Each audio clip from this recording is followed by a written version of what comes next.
요한복음 17장에 들어가서 예수님의 기도의 내용을 살펴보고 있습니다. 성경 어디에도 이렇게 자세하게 예수님의 기도의 내용을 우리에게 소개하는 것은 없습니다. 그래서 이 예수님의 이 기도의 내용은 우리에게 가장 의미가 있죠. 어떤 위대한 신학자는 마지막 임종을 앞두고 일주일 동안 그의 아내에게 이 요한복음 17장만을 매 시간마다 읽어달라고 부탁을 했다고 합니다. 그래서 이 예수님의 기도는 우리에게 큰 은혜를 가져다 줍니다. 특별히 예수님의 기도는 오늘 우리가 또한 무엇을 위해서 기도해야 할 것인가, 그리고 우리는 어떠한 삶을 살아야 될 것인가를 우리에게 정의 내리고 있죠. 예수님은 오늘 17장에서 기도할 때 세 가지의 기도를 하게 됩니다. 하나는 자신을 위한 기도를 하게 되고요. 두 번째는 제자들을 위한 기도를 하게 됩니다. 오늘 우리가 두 번째를 살피게 되죠. 세 번째는 이 제자들을 통해서 또 다른 수많은 하나님의 백성들이 돌아오게 되죠. 즉 교회를 말하는 것이죠. 그래서 교회를 위한 기도를 세 번째 하게 됩니다. 오늘 두 번째 기도를 살피기 전에 지난주에 예수님이 자신을 위한 기도를 한번 또 기억해 보기를 원합니다. 예수님께서 자신을 위해서 기도하셨다. 오늘 우리도 우리 자신을 위해서 기도해야 된다는 것을 설명하죠. 예수님은 자신을 위해서 무엇을 놓고 기도했을까요? 어떻게 기도했을까요? 그의 기도는 오직 한 가지였습니다. 아들을 통해서 아버지가 영화롭게 되는 것이었습니다. 자신을 통해서 아버지가 영광을 받는 것이 예수님의 유일한 기도였다라는 사실이죠. 그래서 주님의 소원, 주님의 기쁨은 하나님을 영화롭게 하는 것이었습니다. 아버지가 영화롭게 되고 아버지가 영광을 받는 그것이 주님에게는 큰 기쁨이었기 때문에 그 기쁨 때문에 십자가를 지실 수 있었던 것입니다. 그래서 우리는 이 기도를 통해서 깨닫게 되죠. 우리가 시련 앞에 섰을 때, 고난 앞에 섰을 때 무조건 시련을 없애달라고 기도할 것이 아니라 시련 속에서 아버지의 뜻이 무엇인가를 발견하고 그 뜻을 이루어가는 자가 되도록 기도해야 된다는 사실이죠. 힘든 시간, 힘든 장소를 만날 때가 있습니다. 힘든 시간과 장소를 만날 때 무조건 하나님, 나 여기서 벗어나고 싶어요. 그 자리를 피하고 싶고 그 자리를 도망치고 싶은 것, 그것이 아니라는 것이죠. 성숙한 그리스도인들은 그 시련의 장소와 시간 속에서도 나를 향한 아버지 뜻이 무엇인지를 분별하기를 원합니다. 그리고 도망치기보다는 그 속에서 아버지의 뜻을 이루기 위해서 인내할 수 있는 믿음을 달라고 기도하고 있다는 사실입니다. 두 번째, 예수님은 순종을 통해서 하나님을 영화롭게 하기 위해서 기도하고 있습니다. 순종이 하나님을 영화롭게 하는 강력한 수단이 된다는 것을 아셨던 것이죠. 그래서 십자가를 지시기 위해서 끝까지 순종하십니다. 오늘도 하나님은 어쩌면 우리가 드리는 제사, 우리가 드리는 예배도 귀합니다만 우리가 드리는 예배보다 우리의 순종을 통해서 더 영광을 받으신다는 사실입니다. 하나님은 하나님 말씀에 순종하는 자를 내버려 두지 않습니다. 여러분, 빛이 집안에 들어올 때 그 등불을 말 아래 두는 사람은 없습니다. 반드시 이 등경 위에 두어서 모든 것을 환하게 비추게 합니다. 하나님의 말씀은 빛입니다. 그 빛을 마음에 받아들이고 그 빛에 순종하는 자를 하나님은 숨겨놓지 않습니다. 반드시 그를 통해서 하나님이 영화롭게 하게 만드십니다. 그래서 오늘도요, 하나님은 누구를 통해서 당신의 이름이 드높이게 하게 하시느냐? 순종하는 자를 통해서입니다. 오늘도 하나님은 순종하는 자를 통해서 당신의 이름이 영화롭게 되게 만드신다는 사실입니다. 세 번째는 아버지와 함께 누렸던 하늘의 영광을 소망하고 있습니다. 아버지와 창세전에 누렸던 그 영화와 영광을 내게 보여주소서라고 기도하죠. 그 영광은 예수님께서 부활 이후에 다시 회복하게 될 영광입니다.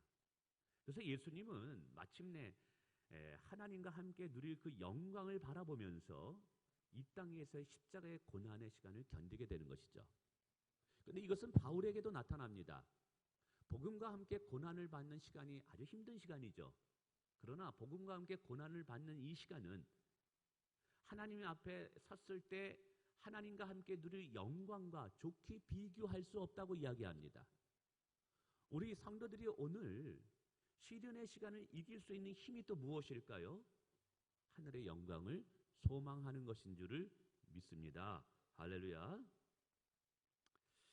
근데 놀라운 것은 이렇게 예수님이 자기를 부인하고 순종하고 하나님의 영광을 소망하면서 십자가의 길을 걸어가셨던 이유가 하나님을 영화롭게 하는 것인데, 하나님은 놀랍게 도시리 당신이 영화롭게 되는 사건을 오늘 우리에게 영생을 주는 사건으로 연결시키고 있다는 사실입니다.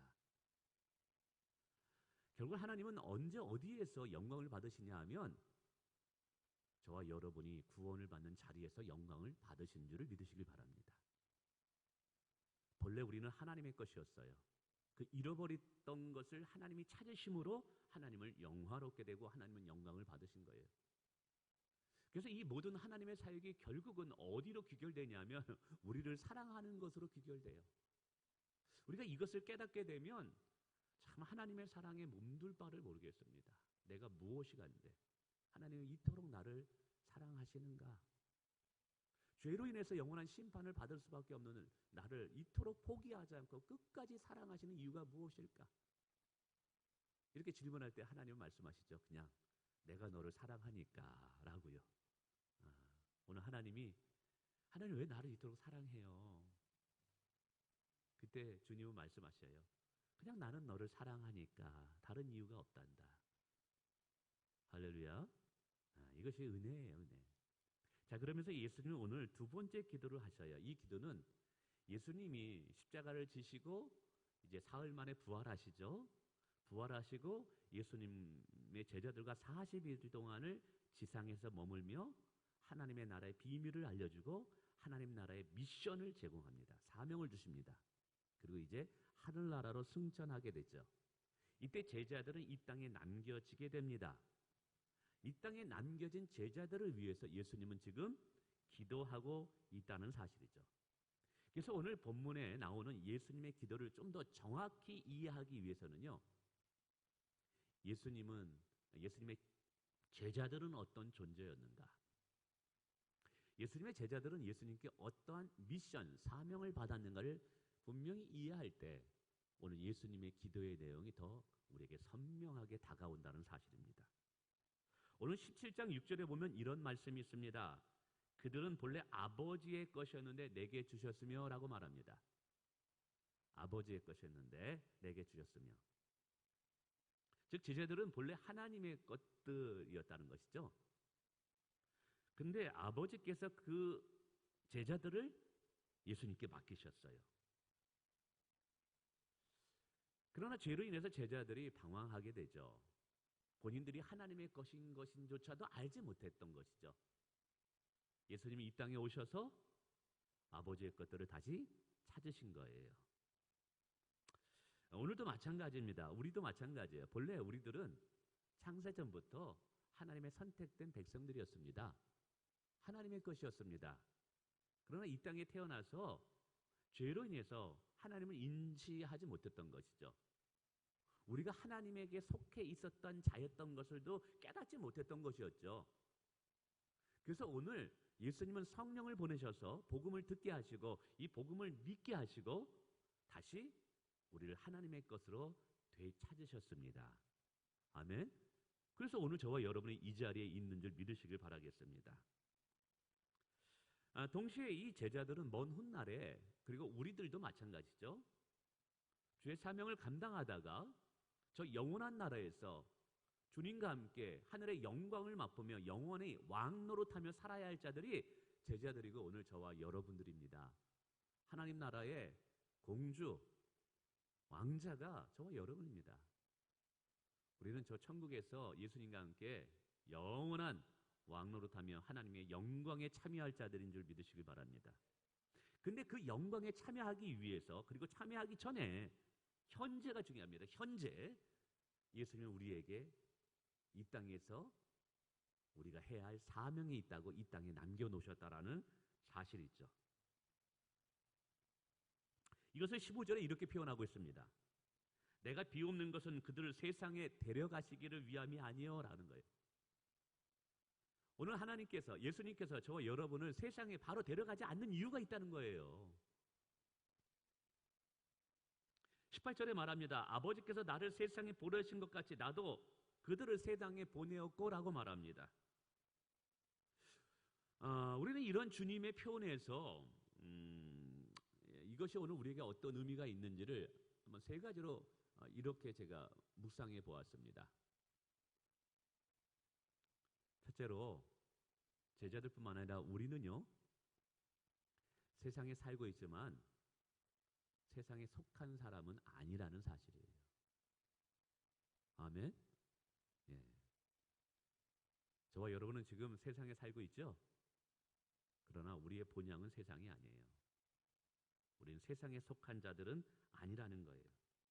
저와 여러분의 소속은 하나님의 나라인 줄 믿습니다. 우리는 하나님 나라에서 세상으로 보냄을 받은 자들이에요.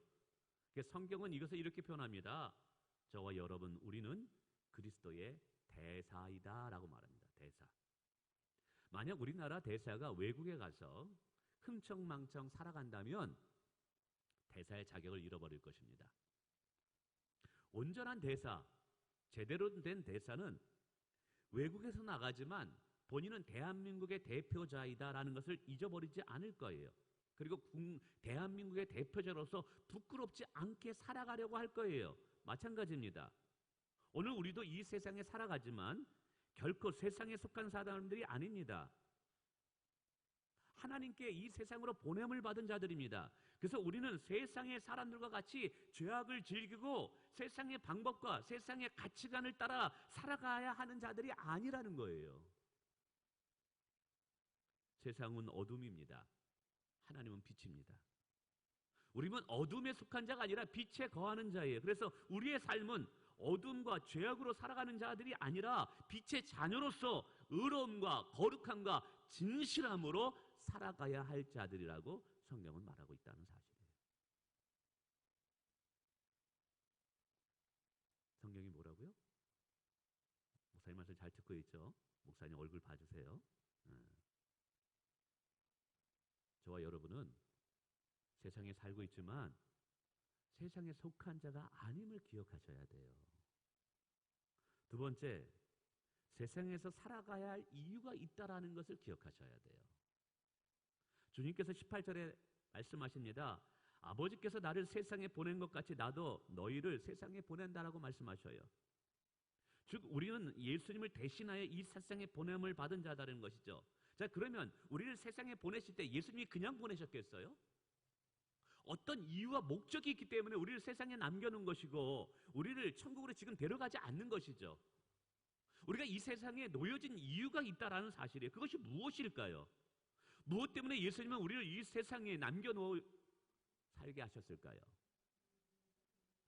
그것은 하나님께서 예수님을 세상에 보낸 이유와 같습니다. 여러분, 하나님께서 예수님을 이 세상에 보낸 이유가 무엇일까요?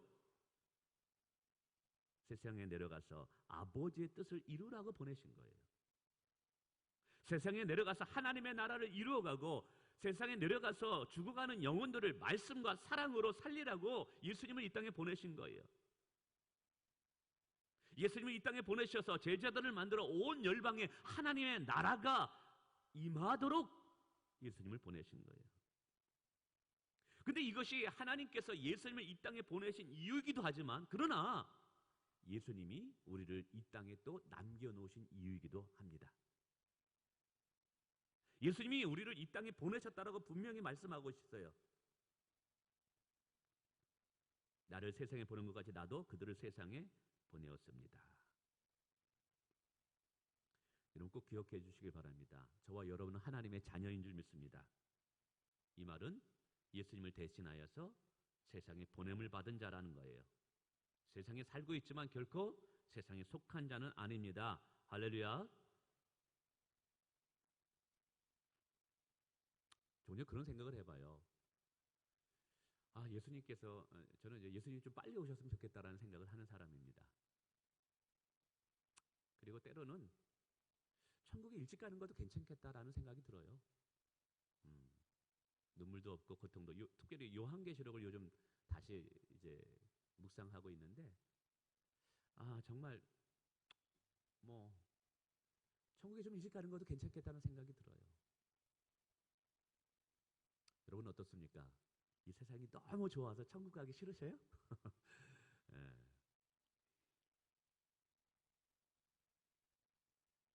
그런데 예수님께서 우리를 바로 천국으로 데려가지 않는 이유가 뭘까요?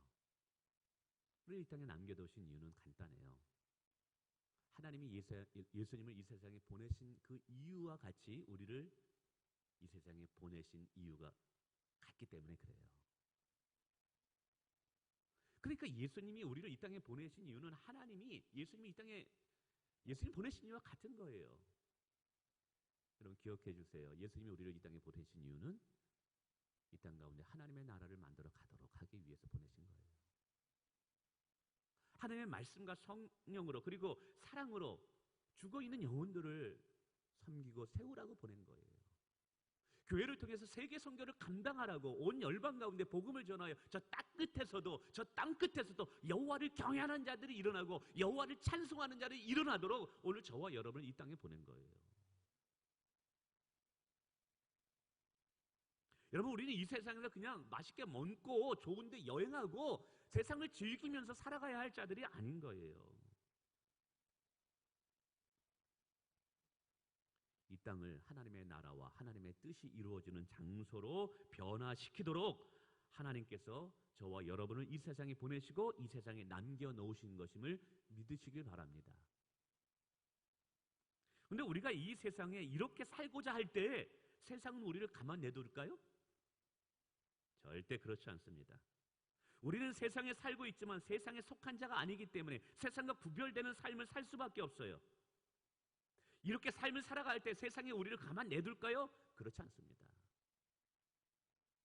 여러분 세상을 변화시키려면요 세상과 같으면 안 되는 거예요.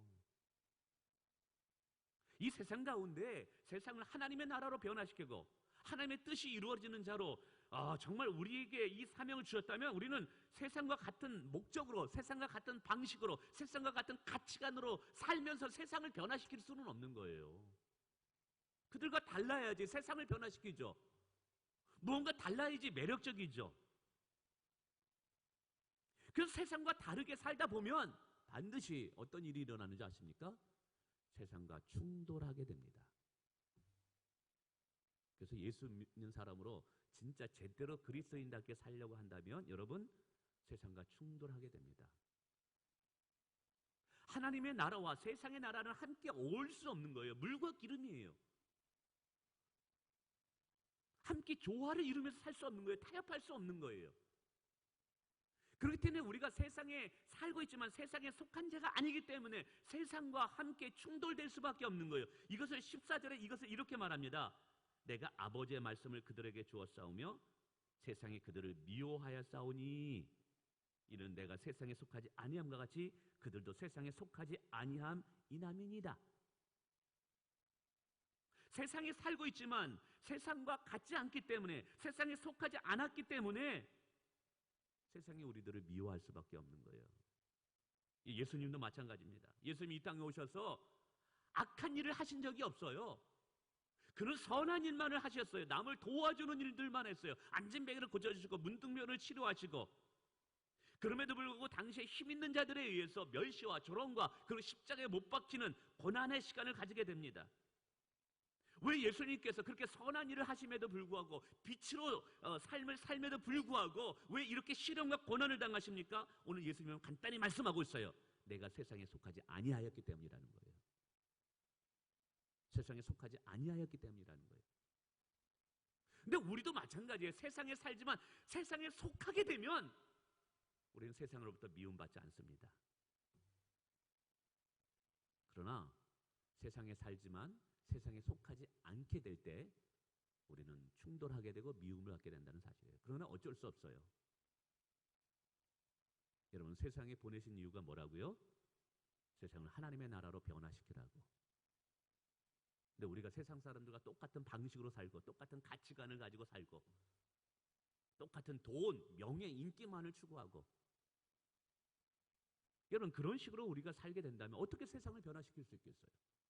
이 땅에서 어떻게 주님이 여러분 생각해 보세요. 예수님이 이 땅에 오셔서 세상의 사람들과 똑같이 권력을 탐하고 자기 이익만을 위해서 살았다면 어떻게 하나님의 뜻을 이 땅 가운데 이룰 수 있었겠어요? 어떻게 십자가를 질 수 있겠어요?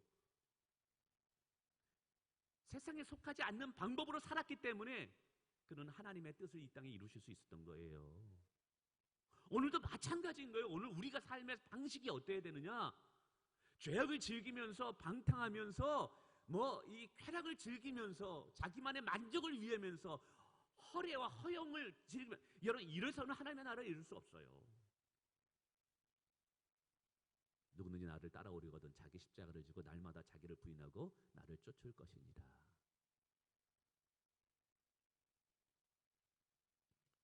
그래서 오늘 이 예수님의 기도는요 좀 부담스럽습니다.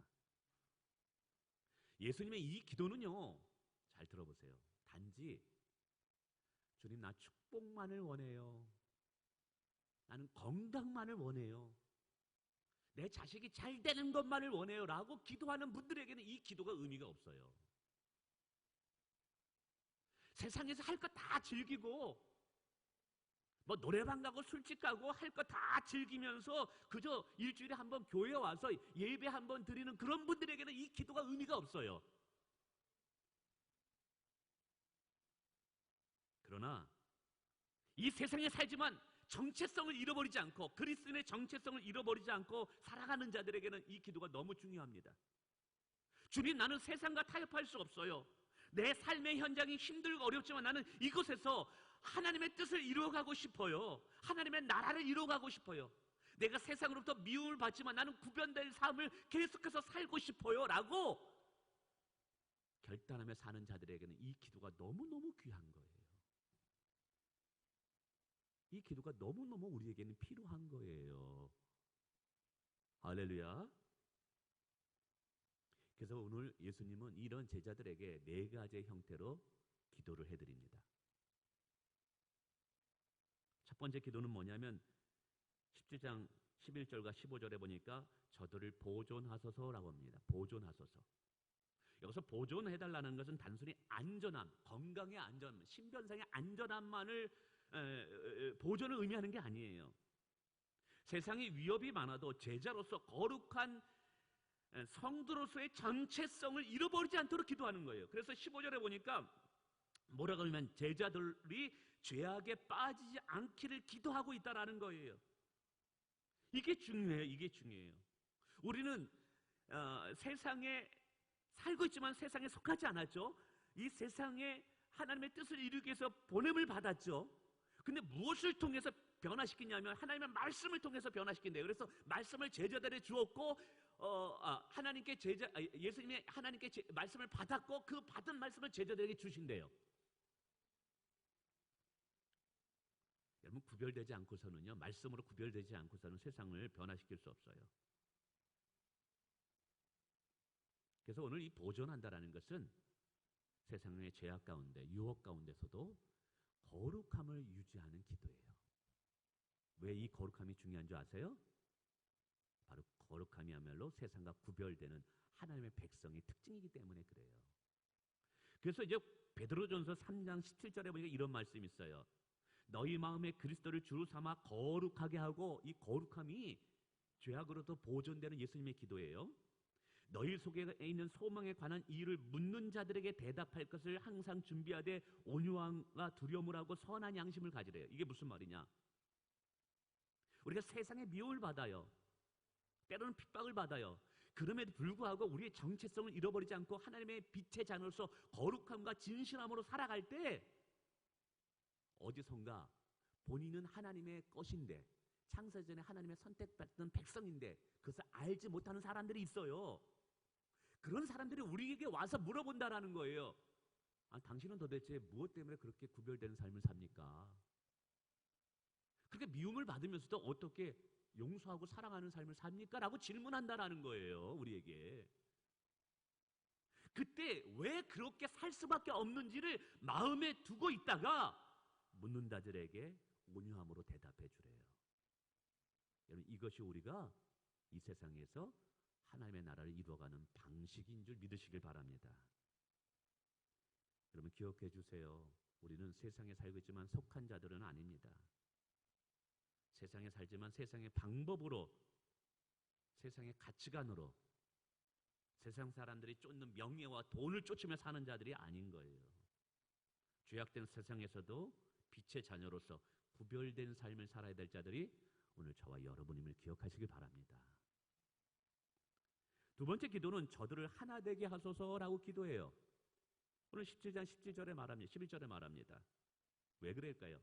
이런 거예요. 종종 우리가 세상에 나가서 빛의 자녀로 살아갈 때 세상과 충돌할 수밖에 없습니다. 그래도 우리가 사람인지라 마음에 많은 상처를 받게 되고 마음의 상함을 받게 돼요. 그럴 때 우리가 기도함으로 성령의 위로도 필요하지만 공동체의 성도들의 서로 간의 위로도 필요하다라는 거예요. 세상과 싸움을 하게 됩니다. 세상과 충돌할 때 나 혼자 싸우고 충돌하게 하면 쉽게 지쳐버립니다. 그러나 함께 하는 자가 있으면 쉽게 지치지 않습니다. 그래서 성경은 말해요. 한 줄은 끊어지기 쉬우나 삼겹줄은 끊어지질 않는데요. 바로 이것이 교회가 하나 되어야 되고 우리 목장이 하나 되어야 할 이유예요. 우리의 목장 모임을 포기할 수 없는 이유가 이거예요. 목장 모임은 세상에서 전쟁을 하다가 지칠 때 위로받고 용기를 받아야 할, 재충전 받아야 할 쉼터가 돼야 되는 곳이에요. 목장 안에서 나눔을 통해서 나와 같은 동지가 있음을 알게 하는 곳이어야 돼요. 그래서 교회와 목장은 하나가 돼야 됩니다. 그래서 교회와 목장은 신앙생활을 하다가 세상과 싸우다가 지친 자들이 있다면 그들을 보살펴줘야 돼요. 그리고 서로를 격려해 줘야 돼요. 다시 용기를 얻어서 다시 세상에 내보낼 수 있도록 후원자가 돼야 돼요. 만약에 교회가 하나 되게 되지 못하면 무슨 문제가 생기는지 아십니까? 우리는 마귀와 싸워야 되고 세상과 싸워야 되는데 교회가 하나가 되지 못하면 서로 동지들끼리 신경 쓰고 에너지를 밖에다 쏟아부어야 되는데 안에다 쏟아부어요. 저 집사님 때문에, 저 권사님 때문에 스트레스를 받아. 지금 우리가 싸워야 할 적군은 저 밖에 있어요. 우리가 저 적군을 향해서 에너지를 쏟아야 되는데 우리 아군끼리 하나 되지 못하면 거기에다 에너지를 다 쏟아버리니까 막상 세상에 나가서 싸워야 할 믿음, 세상에 싸워야 할 이 용기가 다 상실돼 버리는 거예요. 힘이 다 상실돼 버리는 거예요. 그러면 안 되는 거예요.